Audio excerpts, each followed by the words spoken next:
Oke, yuk kita mulai live malam hari ini ya. Semuanya yang ada di TokTok, yang ada di YT, dan yang ada di Igoy. Nama aku Ellen May.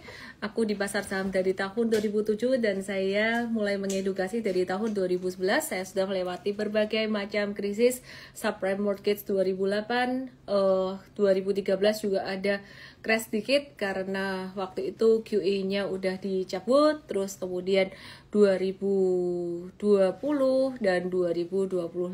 Oke ya. Ya, besok IPO CDIA, banyak yang nanya. Sebenarnya saya sudah sempat bahas ini dan sudah bahas berkali-kali sebenarnya.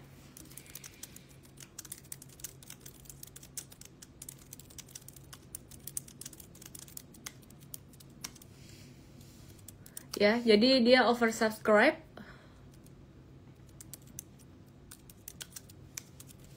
Bentar ya, tok-toknya ngeheng. Oke.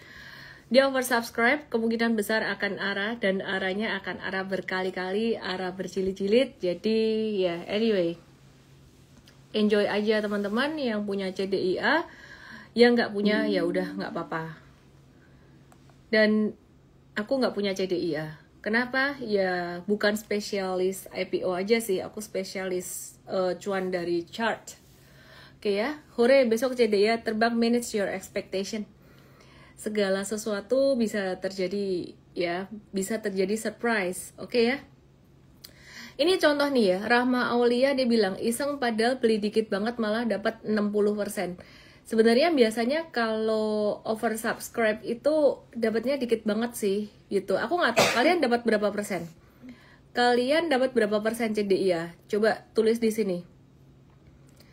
Sinta Murti Hesi cuma dapat 8 lot, tapi ordernya berapa? Kalau cuma dapat 8 lot, ordernya 16 lot kan 50%. Kalian dapat berapa persen dari orderan kalian? Wang Sisi dapat 0, Angelica Lotus 2%. Oke. Normally ya, 2%-an, 8%, 5%. Cuma dapat 6%. Oke. Beli 10 lot dapat 10 lot. Serius, bagus. 100%. Ada yang 1,7%. Normally sih 2% biasanya ya. Kalau oversubscribe tuh dapatnya 2%. Dikit-dikit sih. Kalau judulnya oversubscribe terus kalian dapatnya 60%, 100% tuh ada yang salah. Beneran oversubscribe gak? Ya, jadi ini dapatnya dikit-dikit. Jadi memang lagi oversubscribe. Oke ya. Oke. Aku matiin komennya, teman-teman semuanya. Banyak banget yang ternyata ambil IPO CDIA. Aku start dengan IHSG ya. IHSG per hari ini masih sama seperti kemarin, stagnan atau sideways aja ya. Jadi stagnan atau sideways aja per tanggal 8 Juli hari ini. Dan market value sekitar 9,7 triliun. BCA 1,8 triliun di pasar reguler, tapi di pasar negosiasi dia 396 M. Terus Bank Mandiri di pasar reguler 627 miliar, di pasar negosiasi 328 miliar, BRPT di pasar reguler 509 miliar, dan di pasar negosiasi BBRI 164 miliar. Tadi kalau yang pasar reguler top 3-nya BCA, BMRI, BRPT. Kalau pasar negosiasi top 3-nya BCA, BMRI, dan BBRI. Di reguler 9,7 T, di negosiasi 1,3 T, total 11,1 T, lebih bagus daripada transaksi kemarin. Kemarin benar-benar sangat sepi sekali. Market lagi menanti perang tarif ini gimana, dan udah mulai ada kejelasan, udah mulai ada jawaban lah kira-kira. Terus hari ini asing net sell 988,38 miliar di pasar reguler, dan saham-saham yang banyak di net sell itu BCA, BMRI, ICBP, BRI, dan JAPFA. Nah, apa yang kita akan bahas malam hari ini? Keputusan tarif Trump terhadap Indonesia. Jadi tarif Trump terhadap Indonesia itu 32%. Trump bilang masih ada jalan damai, gitu ya katanya. Nah, jadi Trump itu udah ngirim surat ke Presiden Prabowo bilang bahwa per 1 Agustus 2025 Jadi dikasih kayak waktu mundur gitulah kira-kira ya. Trump suka negosiasi ya. Indonesia bakalan kenakan tarif 32% sesuai dengan pengumuman pada awal April yang lalu. Dan ketika pausing sempat jadi 10% tarif dasar gitu ya. Terus beberapa negara lain teman-teman bisa lihat di sini, teman-teman yang ada di TokTok yang ada di YT, lihat ke Igoi saya mau kasih lihat chartsnya atau tabelnya ya untuk tarif buat beberapa negara. Ini ada dari Jepang ya. Untuk Jepang, South Korea itu Jepang sekitar 25-24%an doang. Padahal kemarin Trump tuh kayak sama Jepang galak banget, ternyata tarifnya masih lebih bagus daripada Indonesia. Terus semuanya di bawah 32% sampai South Africa. Bosnia ini lebih tinggi 35%, Indonesia 32%, Serbia, Bangladesh, Thailand, Kambodia, Myanmar, dan Laos ini lebih tinggi. Jadi kesimpulannya sih sebenarnya banyak negara berkembang yang justru malah dimahalin tarifnya. Logikanya apa? Logikanya mereka sebagai negara tempat produksi barang-barang, banyak yang jadi tempat manufaktur gitu loh, dan banyak ekspor ke Amerika, jadi terjadi satu trade deficit di Amerika sana. Iyalah kalau Amerika ekspor ke negara-negara berkembang juga jadinya jatuhnya kan mahal. Nah, Amerika ini maunya apa sih sebenarnya dari Indonesia? Salah satunya Amerika tuh kepengen Indonesia bikin pabrik di Amerika gitu loh ya. Jadi bikin pabrik di Amerika. Sekali lagi sebenarnya keinginan Trump ini agak-agak nggak gimana ya, tidak menguntungkan untuk konsumen itu sendiri ya, karena di Amerika sana selain biaya tenaga kerjanya mahal, di Amerika tuh kayak skill tenaga kerjanya tuh belum sebagus di negara berkembang, terutama China, dan butuh bertahun-tahun untuk membangun skill untuk bikin barang itu. Misalnya sama-sama bikin iPhone di China dan di Amerika biayanya jauh lebih mahal dan butuh 3 tahun buat ngajarinnya, sehingga tim Cook pun lebih memilih ke India daripada di Amerika. Dan kalau misal dikenain tarif lebih tinggi pun katanya dia gak apa-apa gitu. Oke, terus kenapa Amerika tuh ngasih tarif yang tinggi buat Indonesia ya? Bargaining power Indonesia kalah ya. Terus katanya sih Amerika terus-terusan rugi dagang sama Indonesia alias defisit gitu. Jadi menurut dia nggak adil dan hubungan dagangnya nggak seimbang. Nah, kalau ke China gimana? Amerika itu udah melunak sama China. Barang-barang teknologi seperti software chip dan etanol bisa diekspor lagi.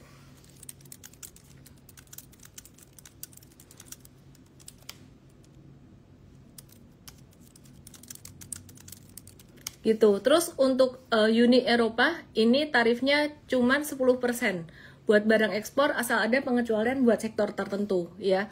Terus buat Kanada udah ngebatalin pajak digital buat perusahaan teknologi Amerika. Jadi Trump ini sekarang lagi nunda batas waktu tarif hingga 1 Agustus. Ya, jadi hingga 1 Agustus, tapi di Asia sendiri masih tegang. Jepang dan Korea Selatan itu langsung kena tarif 25%, lebih bagus lah daripada Indonesia. Malaysia 25% seperti yang aku kasih tahu tadi. Laos dan Myanmar bahkan sampai 40%. Jadi negara-negara di Asia tuh cuma punya waktu 3 minggu buat nego biar tarifnya bisa diturunin, dan ini bakalan dibully abis-abisan sih menurutku sama Trump. Jadi kayak kapan hari kan Ibu Sri Mulyani yang pas pertama kali tarif resiprokal keluar kan, Ibu Sri Mulyani dengan tim pergi ke US ya, nego ya. Ya, terus malah permintaannya macam-macam kan dari Trump. That's why sebenarnya ini yang buat pasar saham tuh lagi sepi banget, lagi wait and see banget ya. Jadi baik saham-saham big banks maupun saham-saham yang lainnya lagi wait and see juga. Terus ada potensi tarif tambahan untuk BRICS. Negara-negara BRICS dan Indonesia baru aja masuk BRICS nih. Tarif tambahan untuk BRICS hanya diberikan jika dianggap menetapkan kebijakan anti-Amerika gitu. Jadi Trump ini lagi ngambek sama BRICS, tapi belum, sebenarnya bukan ngambek ya. Dia tuh ya dia merasa punya bargaining power lebih gede daripada negara-negara BRICS gitu, kecuali ke China. tapi belum ngasih tarif tambahan 10%. Katanya tarif itu baru cuma dikasih kalau BRICS dianggap anti Amerika. Jadi kayak gayanya tuh mafia banget gitu. Sekarang lagi pada deg-degan lagi pada takut semua. Dan it's all about bargaining power. Udah itu aja sih. Sekarang kita mau bahas untuk Indonesia, Consumer Confidence Index di Indonesia gimana? Ya, jadi tingkat kepercayaan konsumen di Indonesia, tonton perhatikan sejak bulan April kemarin, sejak perang tarif ya, perang tarif di April terus Mei itu ngedrop banget, Juni juga ngedrop banget Consumer Confidence Index di Indonesia, tapi Juni sudah lebih bagus daripada Mei, cuman beda 0,3 points doang. Nah, dari Maret dan April ke Mei ini jatuhnya lumayan. Gitu ya. Nah, oke. Terus aku mau bahas beberapa saham perbankan sambil masih investor gede masih menunggu atau harap-harap cemas akan kondisi di Amerika. Akan kondisi tarif ya, bukan di Amerika. Tarif dari Amerika untuk Indonesia apakah akan ada perbaikan atau enggak gitu ya, atau untuk negara-negara lain juga apakah akan lebih baik atau enggak gitu. Kayaknya sih kok ke Indonesia ya mereka Amerika nothing tulus ngasih segitu gitu. Karena Trump mintanya macam-macam kayak QRIS itu juga Trump nggak suka gitu ya. Indonesia pakai QRIS. Oke, sekarang kita lihat yuk beberapa saham perbankan terkait dengan sentimen. Pemerintah tuh lagi uji coba koperasi desa Kopdes Merah Putih mulai 19 Juli nanti. Nantinya koperasi ini bisa mendapat pinjaman sampai 3 miliar per unit dari Bank BUMN atau Bank Himbara. Bunganya 6% dan bisa dicicil sampai 10 tahun. Tapi aturannya belum resmi keluar. Kalau gagal bayar jaminannya dana desa. Meskipun begitu, banyak yang khawatir program ini malah bisa bikin kredit macet. Apalagi UMKM itu lagi slow down banget. NPL UMKM naik dari 3,76% jadi 4,36% per 4 months bulan keempat terakhir 2025. Nah, jadi pelaksananya harus benar-benar rapi biar nggak nyusahin Bank Himbara atau bikin program ini justru malah jadi beban gitu ya. Jadi kalau ditanya apakah ini sentimen positif atau sentimen negatif, ini cenderung sentimen negatif untuk Bank Himbara ke depan. Tapi kita mesti ngelihat lagi secara alokasinya, alokasi kurnya itu besar atau enggak. Nah, teman-teman kalau lihat di tabel ini,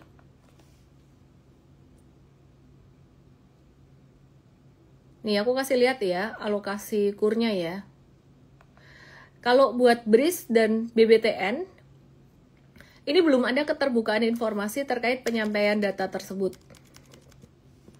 Oke, teman-teman yang di Tok yang di YT, abis ini kita akan bahas tentang sahamnya.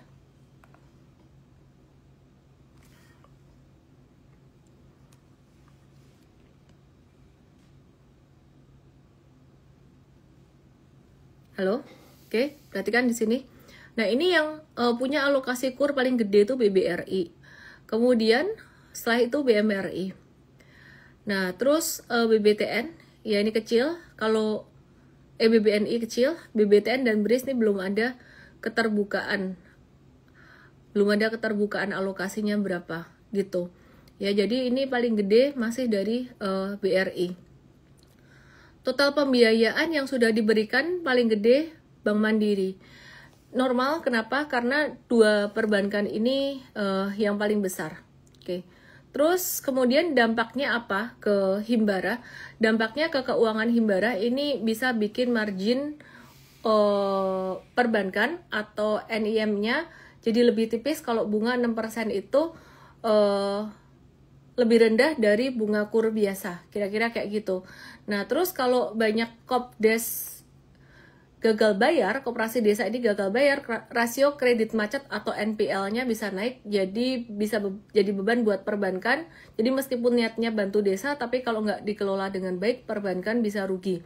Bagaimana dengan laporan keuangan dari beberapa perbankan ini sendiri? Kalau kita lihat BMRI, BBNI, dan BBNI di sekitaran setengah tahun pertama ini ya, kita lihat sebenarnya memang pertumbuhannya sangat kecil gitu loh. Jadi pertumbuhannya nggak bisa 2 digit, nggak bisa double digit, dan ini sudah diprediksi sejak awal tahun kemarin, bahkan sejak akhir tahun. Bahkan di awal tahun kemarin kalau kita ingat, BRI itu dia punya dana pencadangan kan lumayan gede untuk antisipasi kredit macet gitu. Nah, cuman sekali lagi teman-teman, kondisi seperti ini seringkali ditakuti oleh banyak orang, tapi kondisi seperti ini atau kondisi faktor-faktor eksternal dari perusahaan ini seringkali memberikan diskon terhadap harga saham atau terhadap valuasi. Nah, kita lihat ya, apakah ini bisa jadi kesempatan buat value investing ke depan, atau ini bisa jadi kesempatan untuk trading juga atau enggak gitu. Kalau bicara tentang valuasi sih, BBRI kemarin sebenarnya valuasinya udah mulai hampir fair value lagi, udah lumayan naik pas di bulan Mei, tapi kemudian sekarang turun lagi. BRI valuasinya sekarang menjadi lebih terdiskon dari historinya ya, jadi dari historicalnya 5 tahun ke belakang gitu ya. Kalau secara angka sendiri, secara angka PBV itu BMRI masih lebih murah daripada BRI. Sebentar, let me cek.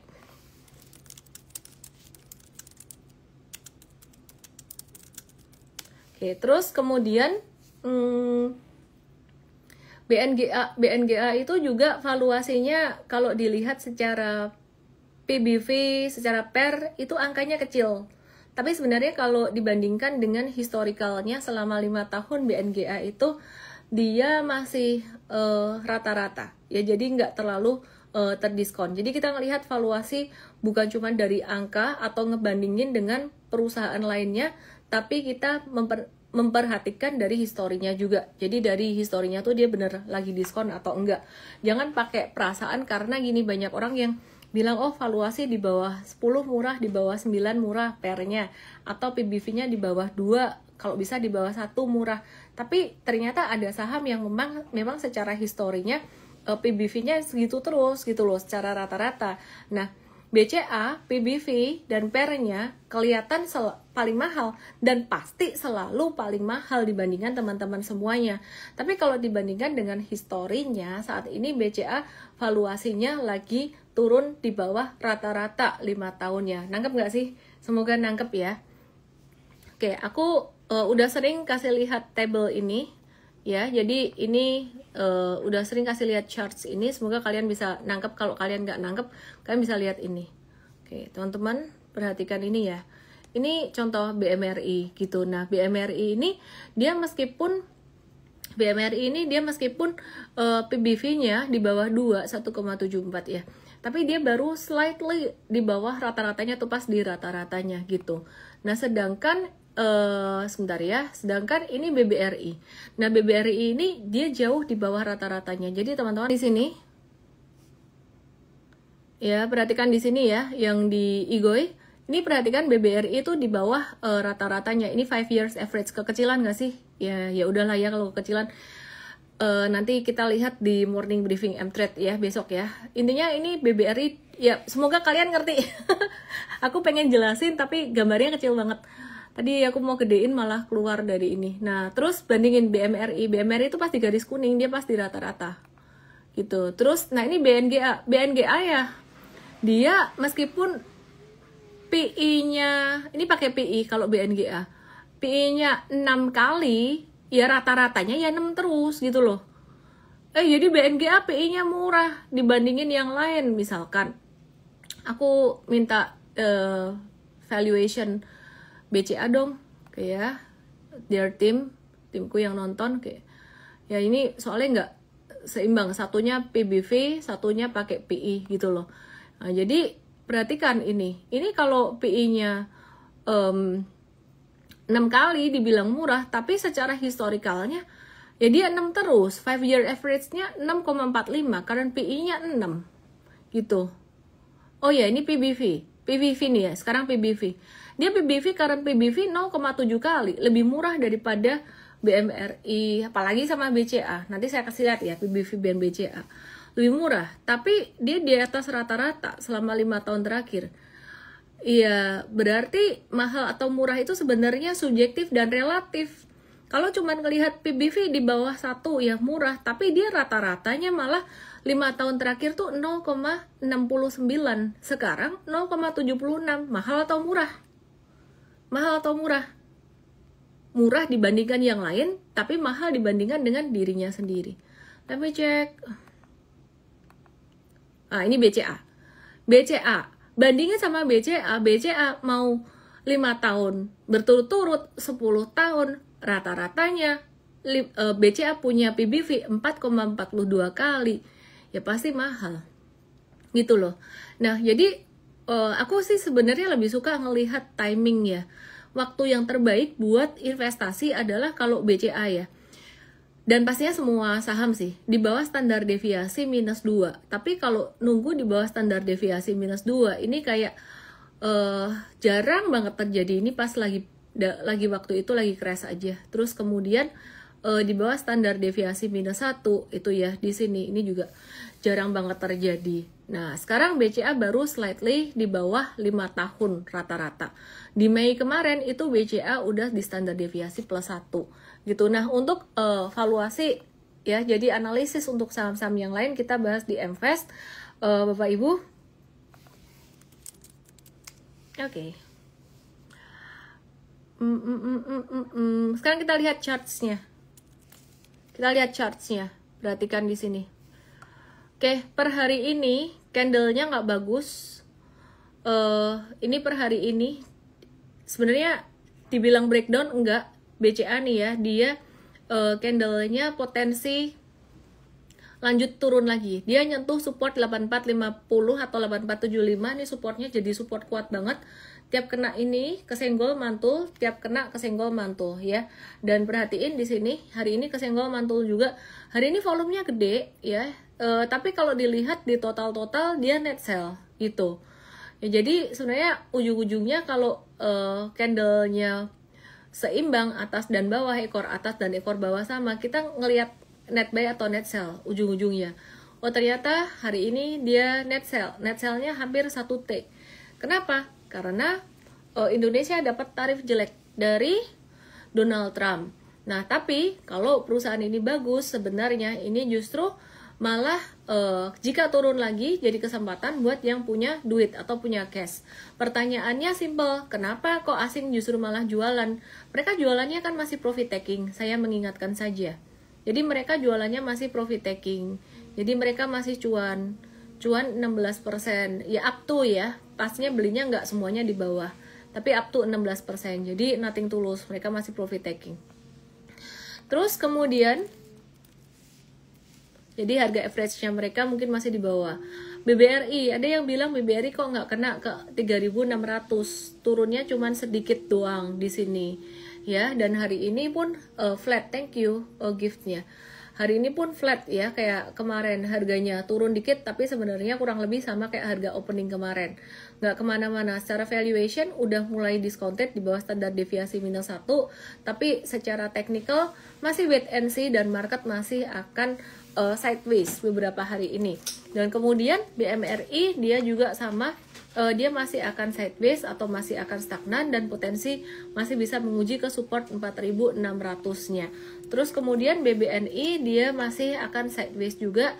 Nah, kali ini BBNI dia sudah kena supportnya 3950 tapi masih akan stagnan. Oke, terus kemudian aku mau kasih lihat untuk saham perbankan yang lainnya yang tadi kita bahas, BNGA, yang selalu seringkali disebut valuasinya murah, iya sih murah, tapi beberapa tahun rata-rata ya segitu terus gitu kan ya.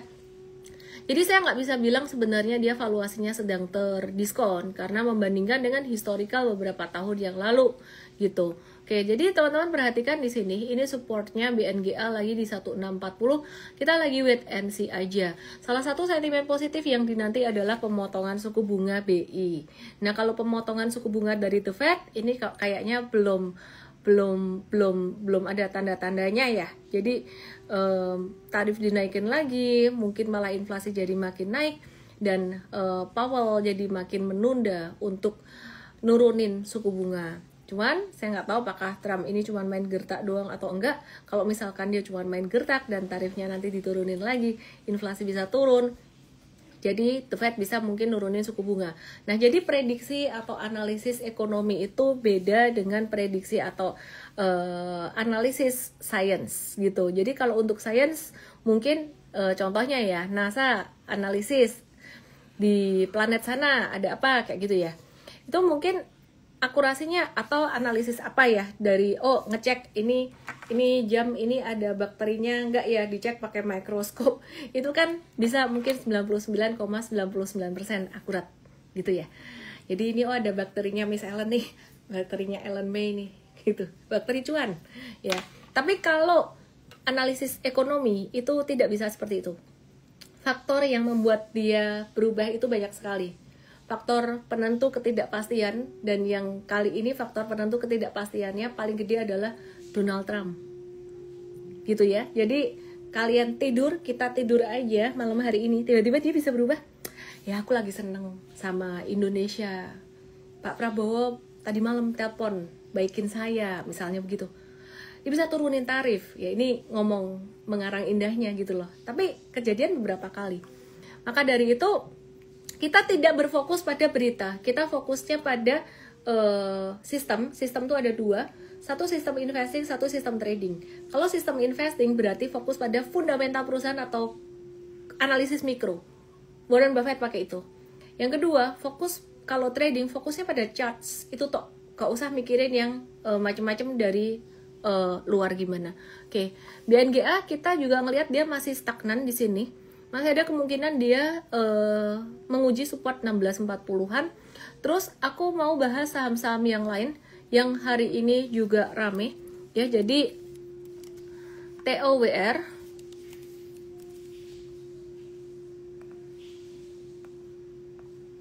oke, TOWR come debt right issue hari ini 8 miliar saham baru di harga 680 per lembar saham, lebih tinggi daripada harga market. Total dananya 5,49 triliun. Saham barunya bakalan dibeli sama Dwi Muria Investama, salah satu grup sama pemilik lamanya. Oke, terus uangnya bakalan dipakai buat nyuntik modal ke anak usahaan Protelindo yang dipakai buat bayar utang ke bank-bank besar. Jadi setelah utangnya dibayar, rasio utang TOWR bakalan turun, jadi posisi keuangan TOWR jadi lebih sehat. Ini yang jadi sentimen positif buat TOWR. Nah, jadi right issue ini tidak mengubah siapa pemilik utama, harganya di atas harga pasar, dan buat investor retail modal tambahannya jadi nggak terlalu besar. Jadwalnya mulai 8 Juli, come debt hari ini, dan pelaksanaannya 14 sampai 18 Juli. Nah, TOWR sendiri ini kita lihat kemarin secara charts. Pada tanggal 2 Juli kemarin, ini ada breakout yang sangat lumayan banget. Terus kemarin ada retracement, dan hari ini tadi kita ada remind buy lagi ya. Jadi kemarin sebenarnya kita nunggu. Jadi gini Bapak Ibu, sebenarnya kalau buy on retracement itu ya, yang terbaik kan memang perhatikan chart saya di IGOI, saya Ellen May _official. Yang saya tunjuk tanggal 7 Juli pakai kursor ini. Oke, aku hapus kotakan ini biar kelihatan. Tanggal 7 Juli itu dia turun dengan volume transaksi makin kecil. Turun dengan volume transaksi makin kecil. Terus kemudian ya, terus volume transaksi makin kecil, terus kemudian perhatikan di sini dia mantul. Hari ini volume transaksinya naik. Jadi best time untuk waktu terbaik untuk buy on retracement sebenarnya di 7 Juli. Tapi kalau secara teori nunggu confirmation di 8 Juli ini atau ada pantulan ini. Ya. Nah, jadi kadang-kadang kita bisa dapat benar-benar di bawah banget, kadang kita dapat pas di confirmation atau di pantulannya gitu. Nah, terus kalau TOWR ini secara charts dia potensinya gimana? Dia masih bisa dia masih sideways sebenarnya, sideways besar sampai di 625. Batas sideways-nya dia di 625 TOWR ya. Jadi di 625 sideways gedenya dia. Terus Kalau breakout dari 625 baru bisa dibilang dia keluar dari stage satunya dan menuju masa uptrend atau stage 2. Jadi sebenarnya sekarang TOWR meskipun udah mulai aktif, dia masih dalam stage 1 atau masa sideways-nya dalam jangka menengah. Kurang lebih kayak gitu, baru dalam jangka pendek aja baru naik, kira-kira kayak gitu. Oke, terus kemudian kita mau ngelihat ENRG yang saya udah sempat bahas, dia mau private placement untuk ENRG. Jadi kemarin aku juga udah bahas dapat dana 338 miliar placement dari Bakri Capital. Hari ini tadi M-Trade justru malah profit taking untuk jangka pendek buat ENRG. Untuk jangka menengah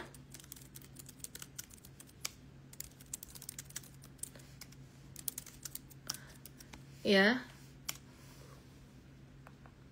aku coba cek dulu buat ENRG.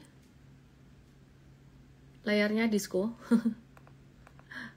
Bentar ya, aku buka dulu. Oke, kita profit taking buat jangka pendek 4-6%.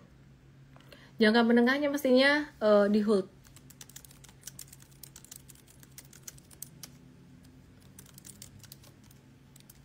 Ya, jangka menengahnya masih di hold. Oke, terus jangka menengah energi kita masih ada deh. Sebentar ya, aku cek ya. ENRG masih ada. Cuannya 50-56%. Ya, ini M-Trade ngeholdnya dari bawah. Aku nyariin di sini kok nggak ada tadi. Oh, ternyata di sini. Buy-nya di bawah banget, di jangka menengahnya buy di bawah banget. Jadi jangka pendek tuh kita udah profit taking 2 kali ENRG. Nih, udah profit taking beberapa kali malan, udah tektokan berapa kali nih ENRG. Rugi sekali doang, sisanya untung-untung. Oke, terus kemudian buat view teknikalnya gimana? Dia jadi sideways. Range sideways-nya antara 318 sampai 392, 318 sampai 392. Range sideways-nya di sini. Ya, jadi 318 sampai 392 di sini. Gitu. Oke. Bentar ya. Jadi kesimpulannya kalau mau trade lagi, sebaiknya tunggu retracement dekat sekitaran 328. Ini sebenarnya lebih murah sih. Nah, ini lebih murah, jadi nggak nanggung. Kalau di tengah-tengah saat ini, sekarang dia lagi posisi nanggung. Jadi kita tinggal nge-hold aja, di M-Trade tinggal hold aja. Terus kemudian aku mau bahas Pani, dia land banknya masih gede banget. Proyeknya juga banyak ya. Cuman kita sekali lagi Pani aku nggak pakai fundamental, kita pakai technical. M-Trade udah ada call buy dari harga 11.375 ke bawah dikit ya. Jadi sekarang tinggal posisi nge-hold aja untuk Pani ya, baru cuan 7-9%.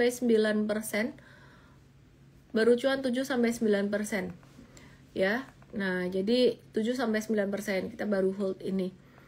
Jangka pendek udah jual belum? Kita udah review sell pada waktu itu tanggal 19 Juni di sini. Jadi kenapa di bawah sini kita nggak review buy lagi? Waktu itu kita banyak buy saham-saham sektor komoditi. Jadi kita wait and see buat Paninya. Yang di tok-tok yang di ET lihat Igoi aku ya. Jadi kita wait and see di bawah sini. Jadi ini tinggal ngehold aja buat yang jangka menengah. Dan kalau jangka menengah kita biasanya ngeholdnya lumayan lama sih, nggak yang 1-2 hari, beberapa hari gitu. Kayak contohnya kayak ENRG tadi, kalau misalkan dia masih trending terus ya kita masih ngehold. Ini dari 4 Juni, ini sampai Juli, ini 1 bulan. Ini trading jangka menengahnya kita kayak gini. Tapi kalau buat scalper saya dibilang investing. Ini bukan investing itu tahunan. Ya kan kamu kan ini di energi investing lo, enggak, ini bukan investing. Oke. Terus kemudian kita mau lihat saham yang aktif cuman itu hari ini. Terus kita mau lihat saham JPF. Ayo, udah lama kita nggak lihat Japfa. Jadi Java ini dia sempat downtrend banget. Nah, kita lihat ya, Java ini sempat downtrend banget.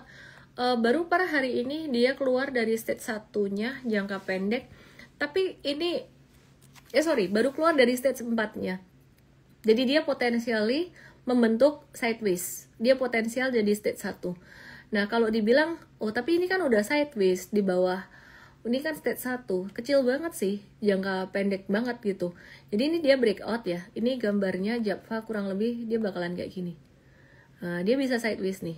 Jadi kita ada jangka menengah, ini bakalan ada jangka pendek juga. Kira-kira seperti itu.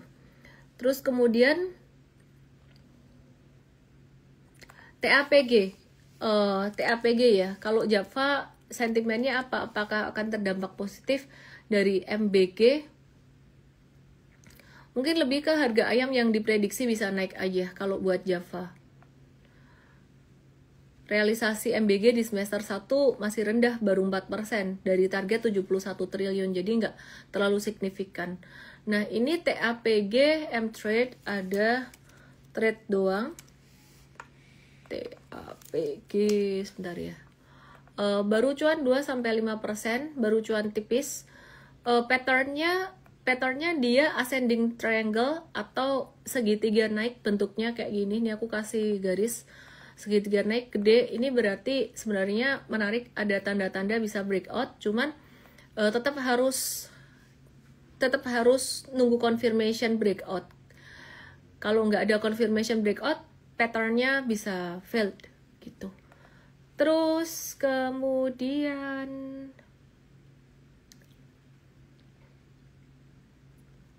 ASPR Pesat Mary IPO today. Kita lihat ya. Auto reject atas. Kok Mary?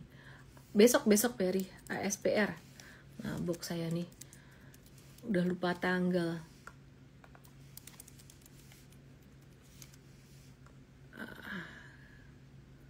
Oke, dia naik terus Pesat.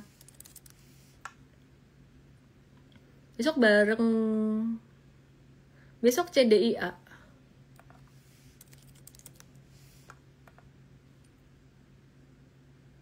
Besok CDIA. Mary tanggal 10 deh. Besok CDIA. Ini Pesat ya, anyway. Kalau nggak ARA gimana ya? Nggak asik ya, IPO nggak ARA ya. Oke, aku mau bahas Q&A sekarang. Aku mau buka komennya. Bahas ASII dan BBCA ya. BBCA sudah dibahas, ASII TLKM gerakannya bakalan ngikut banking, jadi bakalan sideways selama menunggu kepastian tarif dagang. Beberapa hari sudah naik, jika ada yang punya di bawah 4530, jika trading ini udah rawan banget profit taking. Apa dampaknya kalau Indonesia meniru sikapnya China terhadap US? Diketakin sama Trump. Nggak bisa lah, China itu berani banget karena kan dia tahu Amerika butuh dia, butuh rare earth-nya, butuh macam-macam. Nggak berani sama China begitu. Tapi kalau Indonesia, Vietnam berani gaya-gayaan, sok-sokan kayak gitu, bakalan bukan cuma diketakin, dipentungin nanti sama Trump.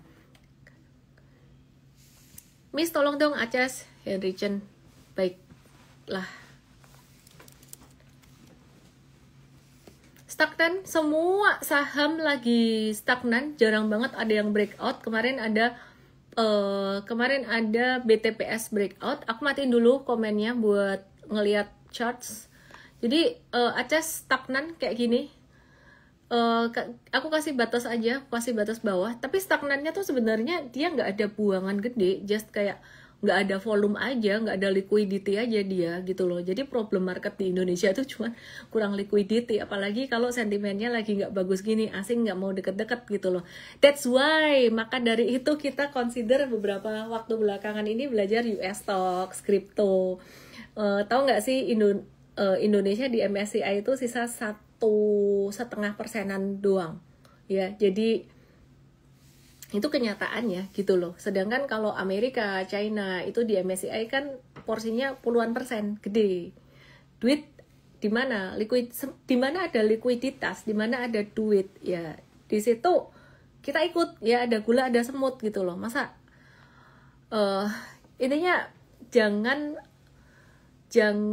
region bias itu kita cuman investasi di negara sendiri, which is okay, cuman istilah kata tuh beberapa hal kita nggak bisa memaksakan kayak likuiditas kayak gini ya. Oke, terus aku sebenarnya pengen bahas US stocks sedikit sih, tapi kayaknya lagi pada banyak nanya Indo Stocks-nya. Aku mau bahas ada satu saham Amerika yang naik 50%, dan saham-saham kayak gini sebenarnya menarik, ditunggu retracement-nya. Oke, ini kalau kalian belajar di Mtrade Academy kalian akan tahu lah ini gimana ya. Ini pesat beberapa hari nggak ada perubahan, support 430 terus di sini dan nggak ada transaksi. Terus duitnya lagi ngumpul di mana, Miss? Nanti kalau ini perang tarif udah oke, bisa masuk ke Indo lagi kok. Udah ada kepastian. Asal lagi sideways aja. Tapi wait and see dulu, ini udah melambat ya. Jadi tadinya uptrend banget, sekarang udah slow down. Jadi wait and see dulu ya. Oke. Beli US stocks perpajakannya gimana? Nanti kapan-kapan aku bahas deh di channel, di Igoi channel. Aku kapan-kapan bahas ya di Igoi channel aku. Jadi join channel ya. Oke. Oh, BSDE. Ini patternnya nggak enak hari ini. Ini kayak gini, dia bisa breakdown lagi.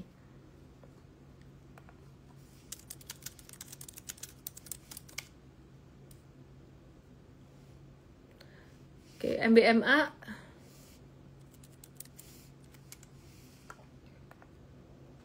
MBMA jangka pendek slow down sedikit, jangka menengahnya trennya masih oke. Jadi yang jangka pendek mungkin siap-siap profit taking dulu. Oh, penasaran US stocks? Oke.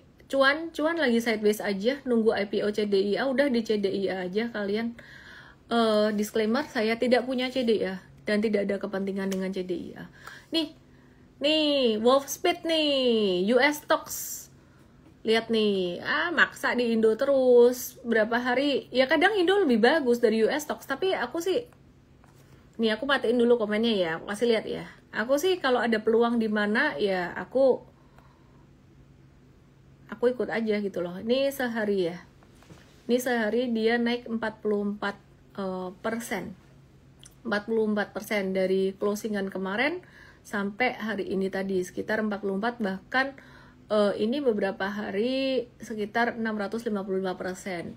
Di Indo ada juga sih saham-saham yang kayak gini, tapi biasanya tuh saham-saham gorengan yang liquidity-nya kecil banget kalau naiknya kenceng. Nah, di sini kan di US liquidity-nya lebih gede gitu. Nah, ini dia lanjut terbang setelah naik 96%, bahkan sampai 655%, dan investor tuh menyambut positif penunjukan CFO baru Gregor Van Issum. Ya, jadi dulunya X-nya Osram dan NXP gitu. Nah, jadi ini tunggu retracement-nya di mana. Sama sih kalau kayak Indo Stocks, semakin kencang larinya, semakin pelit nunggu retracement-nya gitu. Jadi kalau misalkan mau nunggu retracement-nya si Wolf ini bisa tunggu di sekitaran 1,71, karena ini dia pas banget di double resistance yang biru atas sama MA 100-nya gitu. Ya. Nah, ini ada US stocks yang lagi narik nih. Terus aku mau kasih lihat dikit ya beberapa saham US stocks yang kita lagi watch di Super Trader, bukan di Mtrade ya. Ini RBRK. Rubrik ini bentuknya apa nih? Ini dia bentuknya, dia ada retracement gede. Jadi kita lagi nge-watch. Terus fundamentally kita juga lihat kalau US stocks ini. Terus kemudian EBIT.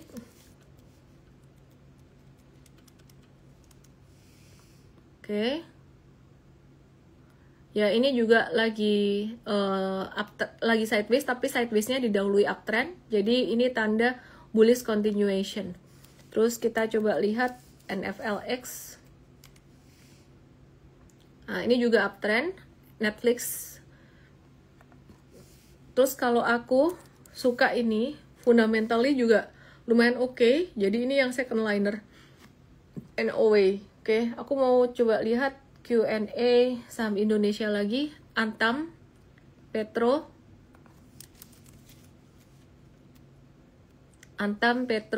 sebentar ya.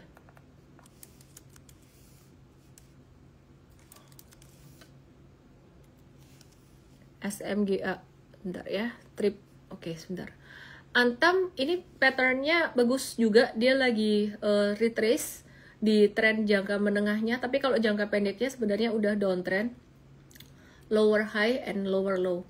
Terus kemudian BRMS lagi sideways di support, sampai hafal kan ya, chartnya belum buka. Ini semuanya lagi nungguin tarif sebenarnya. Oke, terus ICBP, ding ding ding, ayo.